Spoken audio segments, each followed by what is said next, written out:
Hi everyone, so today's video is slightly different than the others in that I thought it would be a good idea to just basically do a voiceover of a section of one of my schooling sessions, because personally I can find it really useful watching more advanced riders than myself just riding, and you can learn so much from it.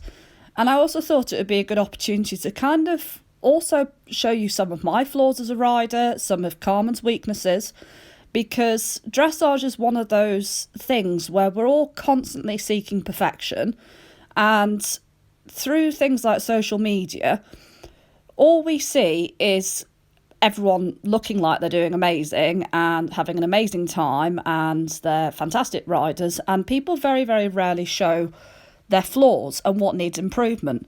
And it can really make people not confident in themselves or their own ability and feel really ashamed when they've got certain issues and things that need working on.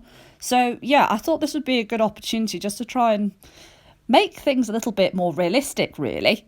What I was working on in this session was trying to get Carmen to take a bigger step with her hind legs and to take more weight behind so that she comes into a better balance in her collection.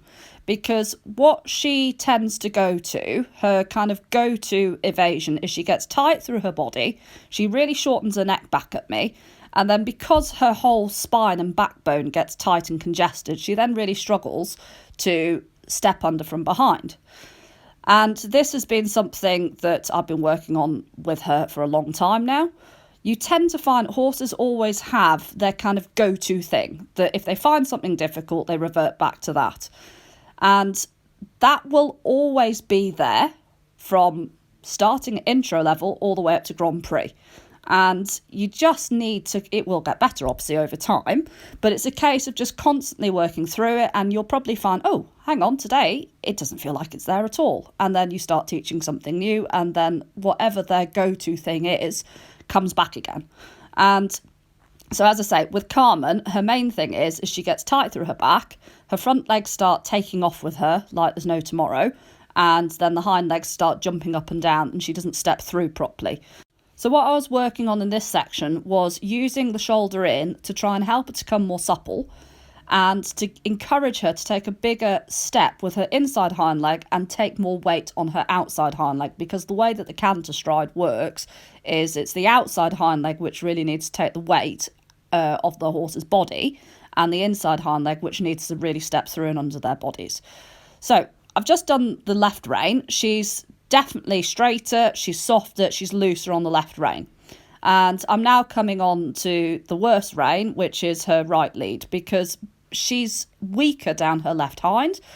Horses are the same as humans, they're either right-handed or left-handed, and through time and training they get stronger, and eventually you expect them to be ambidextrous. You might find that sometimes they swap over.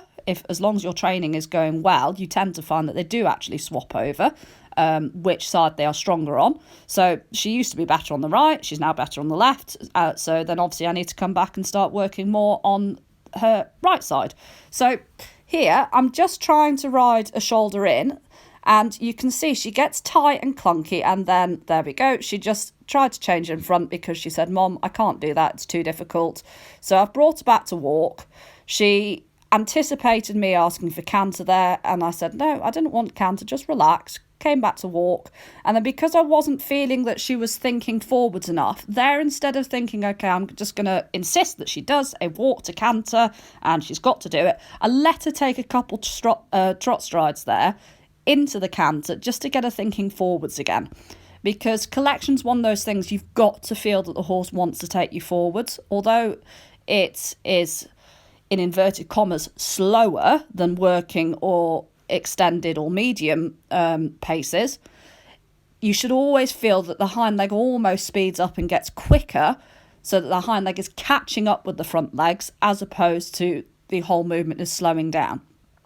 So because she's struggling, I'm just quietly pushing a little bit with my right leg, and my right leg is touching her in the canter rhythm, saying, come on, take a little bit more step with this right hind.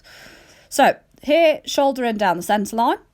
And you can see that I had to almost think a little bit leg yield in it, because what she wants to do is she tries to take too much weight on her inside shoulder rather than taking the weight onto her outside hind leg. So she almost tries to offer me too much angle in the shoulder in. When you're riding a shoulder in, what you're looking for is the horse's leg should be on 3 tracks. So here, there, if you look at it, you can see that not the inside, the left front leg, so the white front leg, it goes over to the right too much.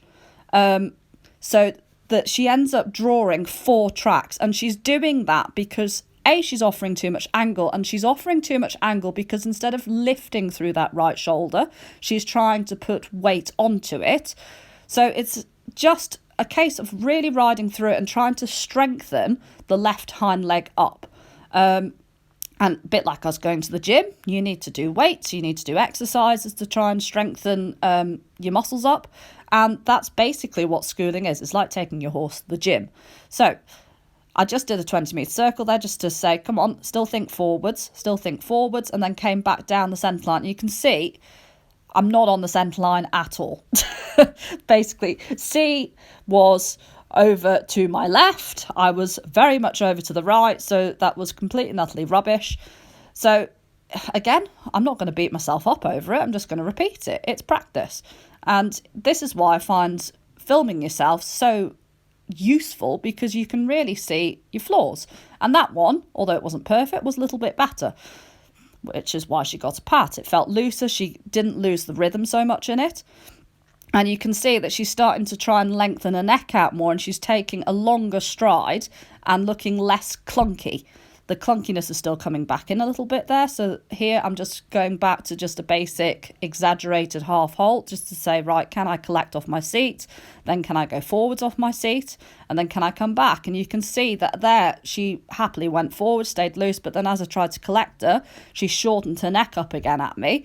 And that, to be honest, is totally and utterly my flaw as a rider, is I'm not strong enough through my core yet. So when I try and go from a more forwards or extended or medium canter back into collection, I'm not strong enough to really sit in and hold with my core. So that is something that I'm constantly working on.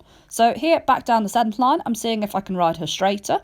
She's still taking a little bit too much weight on that right front leg, but I rode it relatively straight and managed to get a nice square halt, which was off my seat. So yeah, that's basically it.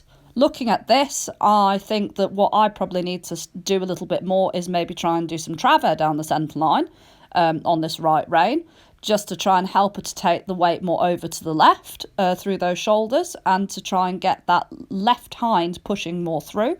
But yeah, I hope you found this useful and that it's helped you all to just feel a little bit more confident that all of us have got things that we need to work through, and it's nothing to be ashamed of. It's something to be aware of, and something that we should all strive to improve to make life easier for us and our horses. But yeah, I hope that this has done what I wanted it to do, and it's just been kind of a realistic insight into training and just enjoying our horses, really. So hope you all have a lovely day. And yeah, I also wanted to quickly say, if any of you have anything in particular that you want me to show or talk through, just send me a message and I will do the best that I can for you.